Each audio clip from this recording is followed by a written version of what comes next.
जीवभूता सनातनः मनसस्थानीन्द्रियाणि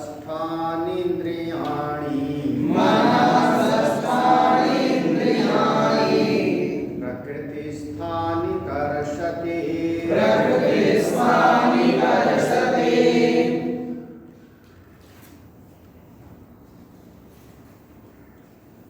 मम एव अंशो मम एव अंशः। यह जो जीव बनकर के बैठा है ये मेरा ही अंश है, मेरा ही अंश है। कहाँ पर? जीवलोके, जीवलोके यानी मर्त्यलोके। ये ब्रह्मांड में जिसको अभी तक संसार वृक्ष का वर्णन किया, इस संसार के अंतर्गत जो जीव बनकर के दिखाई पड़ रहा है वो मेरा ही अंश है, लेकिन सनातन है। सनातन यानी अनादिकाल से ये चला आ रहा है, चला आ रहा है। केवल शरीर बदलता है लेकिन जीव वही का वही रहता है, सनातन। यहाँ पर जो वर्णन है इसका जो उद्देश्य था वो पहले हम लोगों ने सवेरे सुना कि अगर भगवान ने कहा कि यद गत्वा न निवर्तन्ते, जिस परम पद को जा करके प्राप्त करके वापस नहीं आता वो मेरा धाम है। एक भगवान का उपदेश था पूर्व के श्लोकों में, कल हम लोगों ने पढ़ा था। तो जो प्रश्न पैदा हुआ था कि अगर वो जाता है वहाँ पे तो वापस भी आना चाहिए, यही प्रश्न था। भगवान का जो उत्तर है, उत्तर इस दृष्टि से है कि ये भौतिक जगत में तो ये बात कही जा सकती है, कोई वस्तु है या कोई द्रव्य है या ये शरीर है, इसके बारे में तो कहा जा सकता है कि अगर जाएगा तो वो आएगा। कोई द्रव्य वस्तु है, वो चीज मिलेगी तो कभी न कभी बिछुड़ेगी, ये बात तो कही जा सकती है वस्तु के बारे में, द्रव्य के बारे में, देह के बारे में। लेकिन यहाँ जिसका वर्णन किया जा रहा है वो ना तो वस्तु है, ना शरीर है, ना कोई द्रव्य है, तो है कौन? वो जीव है। और जीव का स्वरूप क्या है उसका निरूपण यहाँ पर किया। हम लोगों ने सवेरे पूरा करके इस पर विचार किया, शायद ध्यान हो। तो जैसे एक अंश अंशी का संबंध होता है कटक कुंडलवत, कटक माने सोना, कुंडल माने आभूषण, वैसा यहाँ पर अंश अंशी का संबंध ये पहले सवेरे हमने कहा था। क्योंकि अगर इतने सोने में से इतना इतना भी कोई निकाले तो एक ना एक दिन वह सोना समाप्त हो जाएगा। अगर कोई कहे कि वह ईश्वर, उसमें से एक एक जीव अलग होता रहा, जैसे मिट्टी में से घड़ा या सोने में से आभूषण, तो एक दिन तो ईश्वर ही समाप्त हो जाएगा ना। तो ऐसा सोने और आभूषण या मिट्टी या घड़े के जैसा वहाँ अंश अंशी का संबंध नहीं है। एक ये हमने सवेरे इस पर विचार किया था। फिर दूसरा कहा था, दूसरा ध्यान है कि जैसे एक पिता कहता है ये पुत्र मेरा ही अंश है, ऐसा भी तो कहा था। पिता और पुत्र का जो संबंध है उसमें कहता है मेरा ही अंश है, लेकिन वहाँ पर पुत्र की उत्पत्ति मानी जाती है। जिस पुत्र को कह रहा है कि मेरा अंश है, उस पुत्र की हमसे अलग उत्पत्ति हुई, तो जिसकी उत्पत्ति होगी फिर उसमें वो 6 विकार आ जाएंगे ना, अस्ति जायते वर्धते विपणते अपक्षीयते और नष्ट हो जाएगा। तो उत्पत्ति माने कार्य और पिता हो गया कारण। तो जो जो कार्य के रूप में पैदा होगा वो सब का सब कभी न कभी विनश्यति, नष्ट हो गएगा। क्या ऐसा है? तो कहते हैं नहीं, ऐसा भी मत समझना कि जैसे पिता कहता है पुत्र मेरा ही अंश है, ऐसा भी मत समझना। तो तो एक और तीसरी संभावना भी कि जीव ईश्वर का अंश कैसे है, तो जैसे हमारे इस शरीर में अनेक अनेक अवयव है। हाँ, हम कह सकते हैं उंगली भी हमारा अंश है, हमारा जो है आंख भी हमारी अंश है, कान भी, अरे हमारा एक एक बाल हमारा अंश है। एक बाल के सरकार के लोगों को मिल जाए, उससे पूरा डीएनए आपका टेस्ट कर लेंगे, एक बाल से, टूटे हुए बाल से। तो हम कह सकते हैं कि ये हमारा एक एक बाल भी हमारा एक अंश है। तो क्या ऐसा है कि वह ईश्वर से सारे जीव जुड़े हुए हैं, सारे जीव ईश्वर से जुड़े हैं, लेकिन जैसे शरीर के सारे अंग प्रत्यंग जुड़े हैं वैसा ईश्वर के अंग प्रत्यंग के जैसे वहां पर हमने कहा विराट स्वरूप का वर्णन किया कि उनके सूर्य और चंद्रमा उनके नेत्र हैं, द्युलोक जो है मूर्धा, यही जो है द्युलोक है, सुतेजा मूर्धा, और एक धड़ उनका ये आकाश है, चरण उनकी पृथ्वी है। तो ये परमात्मा का अवयव माना गया ना, विराट पुरुष भगवान का अवयव माना। क्या ऐसा है? तो इसको कहेंगे ऐसा नहीं है। अगर ऐसा कहोगे तो अवयव और अवयवी का भेद हो जाएगा, अवयव और अवयवी का, उस बात को आगे कहेंगे, यहीं से शुरू करेंगे अभी जहाँ छूटा था। तो ऐसा अवयव वाला, जैसे अब किसी के पास हमारा अवयव उंगली है तो उंगली कोई काट सकता है, हमारा अवयव बाल है तो नाई ने एक दिन पूरा का पूरा बाल काट दिया। तो अवयव से अगर अवयव होगा तो अवयव को हम काट देंगे तो अवयवी का भी नाश हो जाएगा। एक एक अंग अगर हमारा सब काट दिया जाए तो जो अवयवी है मेरा शरीर, वो भी एक दिन पूरा का पूरा नष्ट हो जाएगा। तो अवयव के छेदन करने से, अवयव को काट देने से अवयवी का भी नाश हो जाता है। तो यहाँ कहते हैं देखो, ईश्वर और जीव में अवयव अवयवी का भी संबंध नहीं, समझ में आना चाहिए ना। जैसे हमने बाल आदि का दृष्टांत दिया, तो फिर कहेंगे नहीं, यह जीव ईश्वर में ही स्थित है, जीव ईश्वर में ही स्थित है। कैसे कैसे स्थित है? तो उन्होंने दृष्टांत दिया, जैसे हमारे शरीर में अरबों खरबों जीव, मैंने सवेरे कहा शरीर में अरबों खरबों जीव। तो ये जो अरबों खरबों जीव हैं, ये शरीर के एक अंग में है या सर्वांग में ना? वही देखना, इसको हम कहेंगे एक देश में कि सर्वांश में, सर्वदेश में, सर्वांग में। अच्छा, जैसे एक शब्द कहा जाता है, ये सारा का सारा जगत भगवान का रूप है, कहा जाता है ना। एक बोलचाल में हम लोग बोल देते हैं, सिया राम मैं सब जग जानी, करो प्रणाम जोरे जग पानी, सारा जगत। तो एक जिज्ञासा हो कि ये सारा जगत अगर भगवान का स्वरूप है, तो सारा जगत भगवान के एक देश में है या सर्वदेश में? एक देश में। प्रमाण बोल तो अत्यतिष्ठ दशांगुलम, 10 अंगुल उससे ऊपर है ना, वो 10 अंगुल ऊपर है, ऐसा कह सकते हो कि वो एक प्रमाण हो जाएगा।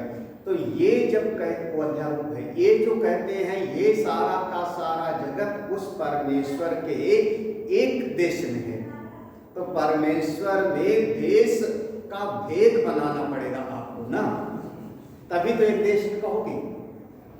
एक देश में है यानी परमेश्वर में देश का आपको भेद बनाना पड़ेगा। अरे जैसे हमने कहा कि मैंने कंगन पहना, अंगूठी पहना, तो अंगूठी एक देश में पहने की सब जगह एक उंगली में ना, एक उंगली में पहने ना, पाँव में थोड़े अंगूठी पहनी। तो ऐसे एक देश में अगर यह सारा का सारा जगत परमेश्वर में है, तो आपको परमेश्वर में भेद मानना पड़ेगा, यानी एक देश में संसार है और अन्य देश में नहीं, यही ना। और अगर आप कहते हो कि परमेश्वर के पूरे में ये सारा संसार है, तो तब पूरे के पूरे में तो इसका मतलब परमेश्वर अपने पूर्व स्वरूप में अब उपलब्ध नहीं होगा, क्योंकि पूरा का पूरा बदल गया, वैसा का वैसा हो गया। गटमट हो रहा है। अगर सर्वांश में मानोगे इसको, चलो हम अगर जैसे हमने कई बार कहा माया भगवान की शक्ति है, अध्याय थ्योरी गुरुदेव की लिया जाए तो शायद अध्याय थ्योरी यहाँ पर जो द्वैत आ गया है ना, तो अगर अध्याय किया जाए तो हाँ, इसीलिए सत्य अद्वैत है।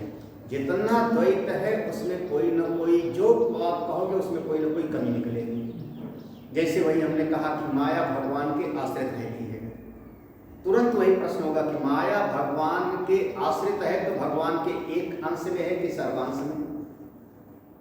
एक अंश में मानोगे भगवान के, तब अंश का भेद मानना पड़ेगा उनके भीतर, और सर्वांश में मानोगे इसका मतलब भगवान अब अपने वास्तविक स्वरूप में ही है।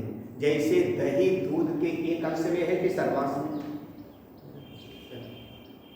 जो हमने 10 किलो दूध मटके में रखा था, सवेरे दही बन गया, तो दही दूध के सर्वांश में है ना, पूरा का पूरा। अब केक देखो बिना दृष्टांत के स्पष्ट नहीं होता, इसका मतलब फिर अब जो दही दिख रहा है, अब वो दूध पूरा का पूरा बदल गया ना। जैसे जल रखा था और वो जल पूरा का पूरा बर्फ बन गया, तो पूरा का पूरा जो बर्फ बन गया तो जल सर्वांश में बर्फ के रूप में बदल गया। अगर ऐसा कहोगे तब परमात्मा अपने स्वरूप में नहीं रहा, उसको अभिकारी कैसे कहोगे? अस प्रभु हृदय अक्षत अभिकारी, वो अभिकारी नहीं रहेगा। और अगर कहोगे एक देश में रहता है तो ईश्वर में देश देश का भेद आपको मानना पड़ेगा। हर दृष्टि से कोई न कोई नया समस्या खड़ी हो जाएगी। इसलिए मूल चीज वही है कि यह जो जीव है, ये जीव अंश है, ईश्वर का अंश है, लेकिन कैसे है? तो दृष्टांत वही दिया था, 2 दृष्टांत। जैसे सूर्य का प्रतिबिंब अनेक अनेक पात्र में पड़ता है, बिल्कुल वैसे प्रतिबिंब के जैसे, ठीक है ना? ये इस तरीके से है अंश। अंश टूट के अलग हुआ वैसे नहीं है, कभी ऐसा मत समझ लेना, वही गड़बड़ी होती है, उसी को सावधान करना। जैसे इतना लोहा था उसे टूट के अलग एक नट बोल्ट बन गया, ऐसे मत समझ लेना। ईश्वर अंश, जीव अविनाशी, कहने का मतलब यही, अविनाशी माने सनातन, कहने का अर्थ यही है कि जैसे एक ही सूर्य 100 पात्र में प्रतिबिंबित हुआ, तो वहां पर जो 100 प्रतिबिंब बना वो हम कह देते हैं कि उसी सूर्य का अंश है, लेकिन अंश अंशी टुकड़ा होके नहीं है, बल्कि प्रतिबिंबित होकर के है, ठीक है ना? अब जब उसका जल का पात्र टूट गया, जो वो घड़ा रखा था घड़ा टूट गया, पानी उसका बिखर गया, तो प्रतिबिंब जो था वो भी चला गया गायब, और बस अब उसका कोई फिर कहीं आना और जाना नहीं। इसी का नाम देंगे निर्वाण। एक दीपक जल रहा, दीपक जल रहा है, उसकी एक डब्बी है, उसमें तेल है, उसमें बाती है, ये सब है, तो दीपक जल रहा है, प्रकाश हो रहा है, पूरे कमरे में प्रकाश हो रहा है। हमने बच्चे से कहा इसको उठा के वहां रखो, वहां अंधेरा है, बच्चा इस कमरे से उठा के वहां रख दिया, दूसरे ने वहां से उठा के तीसरी जगह पे दीपक को रख दिया, तब तक जलता रहता है जब तक उसमें बाती और तेल है। कुछ समय के बाद उसकी बाती खत्म हो गई, रुई की, तेल खत्म हो गया, और किसी ने उस डब्बे को भी तोड़ दिया, तो वह जो ज्योति जलती थी वो कहाँ गई? वह जो ज्योति जिससे कमरा प्रकाशित होता था, वह ज्योति कहाँ गई? बोले वो ज्योति अपने मूल ज्योति में जाके समा गई, इसी का नाम हुआ निर्वाण। ये बौद्ध दर्शन का दृष्टांत था, बौद्ध दर्शन नहीं था। लेकिन जब तक तेल और दीपक है, बाती है, तब तक उसमें छोटा सा प्रकाश दीपक का जल रहा है। ऐसे इसके पास में जब तक प्रारब्ध है, प्रारब्ध की पूंजी है, वासनाएं हैं, संस्कार हैं, तब तक ये जीव है, और बार बार शरीर आदि में आता जाता रहता है। जैसे हमने कहा कि दीपक को वहां रख दो, वहां रख दो, लेकिन जब इसका सारे संस्कार मिट गए, सारी वासनाएं मिट गई, प्रारब्ध ही समाप्त हो गया, कर्म का लेखा पूरा, तब ये जीव जहां था वहीं पर शांत हो गया, बिल्कुल शांत हो गया और अपना एक आत्मा ही रह गया, एक ब्रह्म तत्व ही रह गया, उसके अलावा और कोई दूसरी सत्ता। इस प्रकार से समझना है, अंश अंशी मतलब इस तरीके से समझना है। घड़े के जैसा नहीं समझना, आभूषण के जैसा नहीं समझना, एक देश भी नहीं है, अंग समझ करके नहीं समझना है। ये सारी चीजें हैं। हम लोग भाष्य कहाँ तक पढ़े थे? ये दोनों है ना, आगे था ना, यहाँ से रह गया था ना। तो इसमें ऊपर के 2 पैराग्राफ है। यथा जल सूर्य का, ये प्रतिबिंबवाद का।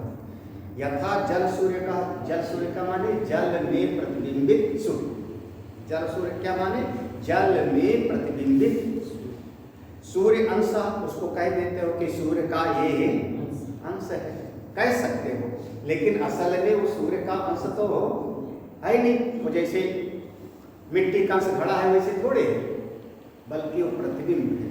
जल निमित्त अपाय, जल निमित्त जब उसका जल बाहर हट गया, टूट गया, हमने घड़े को तोड़ दिया, जल बाहर चला गया, तो सूर्यम एव गत्वा न वर्तते, तो वहां जो प्रतिबिंब था वो कहाँ? वो जो प्रतिबिंब था, जो सूर्य दिखाई पड़ता था पात्र में, वो बोले वो सब समझ लो कि अपने मूल में चला।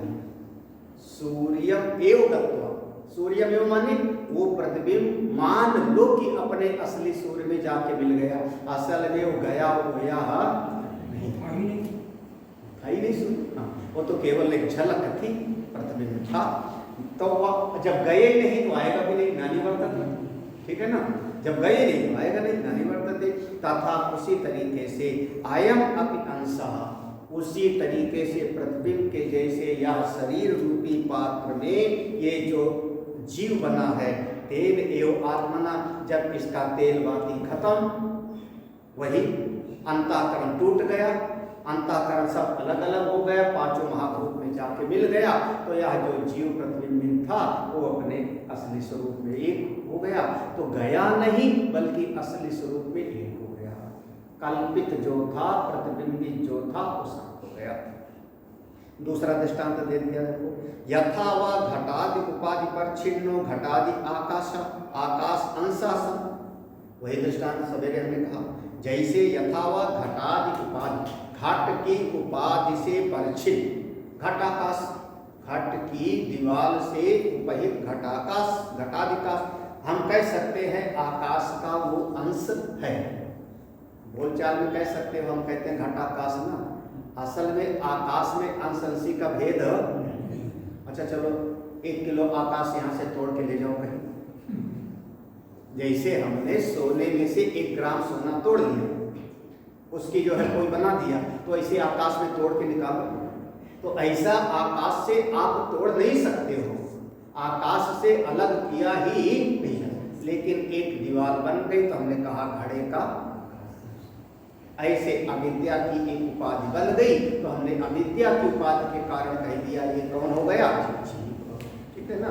तो आकाश अंशासन घटादि निमित्त पाए, वही देख लो, घटादि निमित्त पाए आकाशम प्राप्त, वो घड़ा तोड़ दिया, बच्चे ने डंडा मारा, घड़ा टूट गया, तो घटादि निमित्त अपाय, घट टूट गया, तो घड़े का आकाश कहाँ गया? थोड़े कहीं गया नहीं, कहीं 10 किलोमीटर दूर जाके मिलेगा, ऐसा नहीं है, बल्कि वो घटाकाश अपने स्वरूप में जाके स्फुट हो गया प्राप्त। तो नानी वर्तते, ऐसे ये भीतर वाला एवं अतुत्पन्न उत्तम, ऐसे भीतर वाला जो अपना जीव है ये कहीं जाता नहीं, जाता नहीं। जब ज्ञान हो गया तो, जब ज्ञान हो गया तो, जब बोध हुआ तो अंतःकरण की दीवार टूट गई, अविद्या की दीवार टूट गई, तो ये अपने स्वरूप में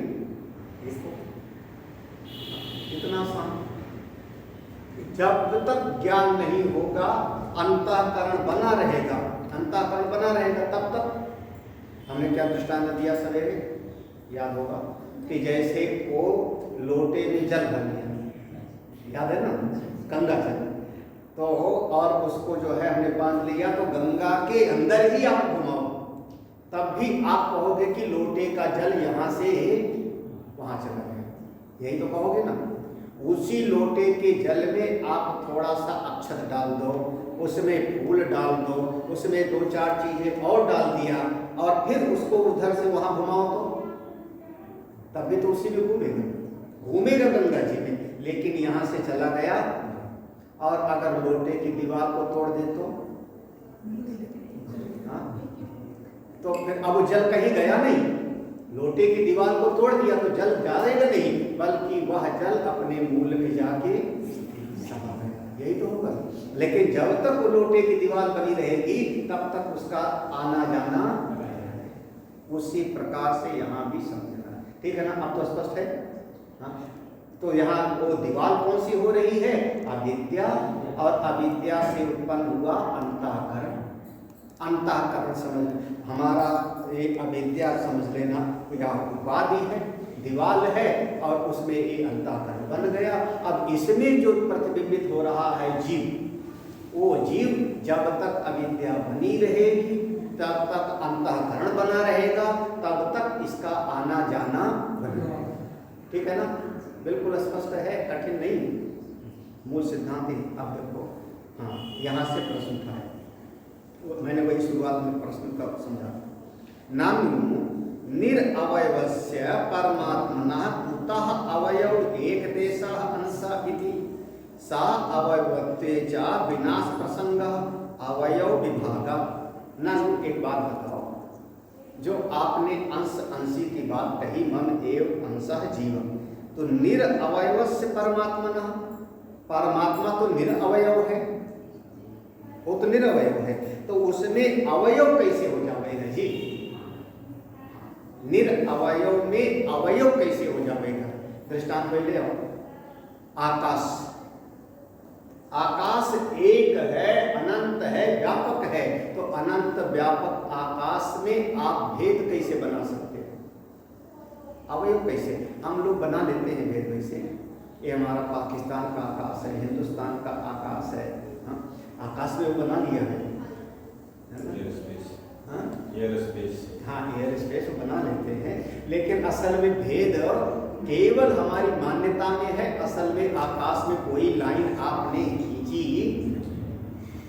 ये जो लड़ाई चलती है ना हमारा जो पहाड़ में, वहाँ तो मतलब मुसीबत यही है, मुसीबत यही है, जैसे हमारे घर गाँव में होता है, कागज पर लिख दिया, जाकर के हमने रजिस्ट्री करा दी, किसी के नाम रजिस्ट्री हो गई, हाँ, खसरा नंबर इतने में, खतौनी नंबर इतने में, काट करके इतना इतना स्क्वायर मीटर इसके नाम आज तक, तो खसरा खतौनी सब हो गए।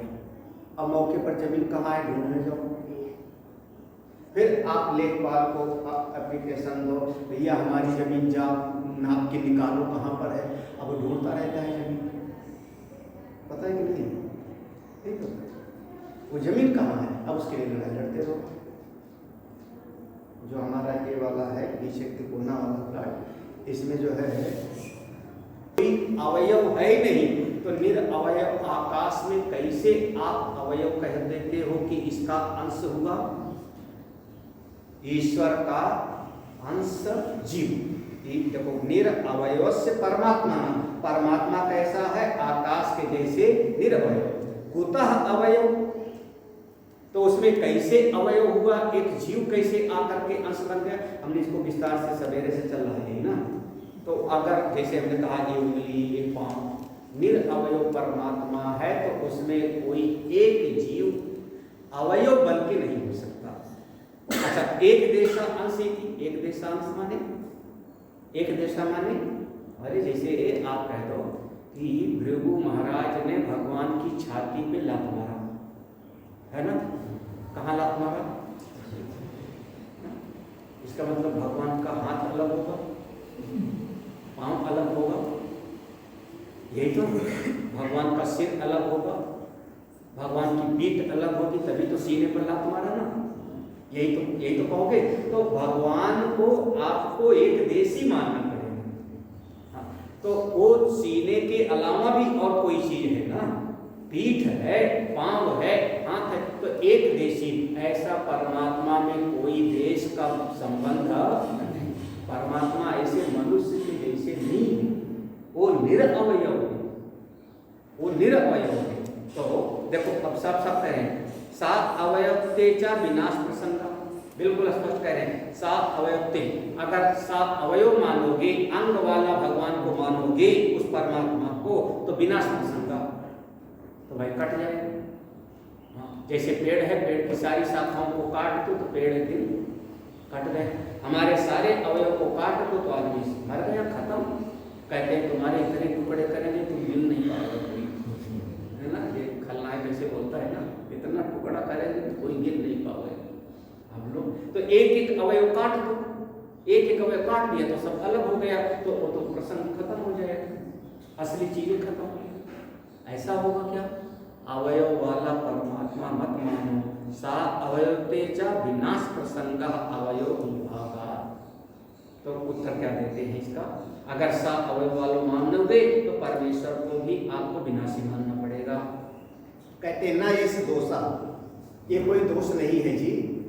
हमने अगर परमात्मा को कहा कि परमात्मा का अंश एक जीव है तो इसमें कोई दोष नहीं। क्यों दोष नहीं है?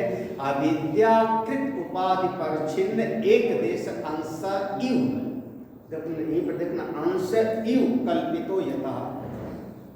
हाँ, अविद्याकृत उपाधि हमने शुरुआत में समझा दिया।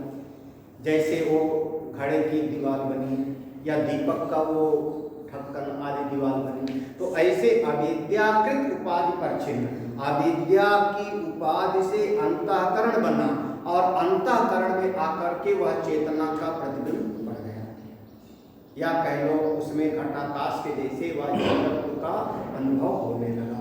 तो अविद्या के कारण बना है, और जो चीज अविद्या से बनती है वो असल में होती नहीं, यही कहना है। अविद्या से जो चीज बनती है असल में होती ही नहीं।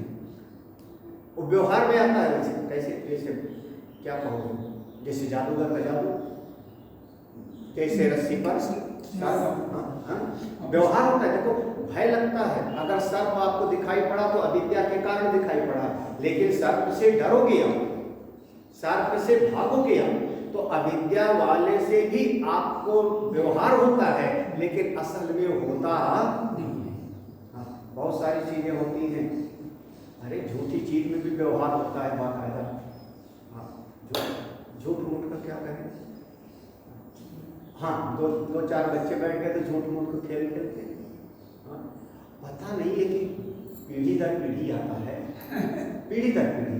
कभी सोचना चाहिए, दो छोटे छोटे बच्चे बैठे हों, 4 साल 5 साल के, तो गौर से आप देखो बच्चों को, तो उसमें जो लड़का होगा वो कहेगा चलो बैठ बल्ला खेलेंगे, घोड़ा घुड़सवारी करेंगे,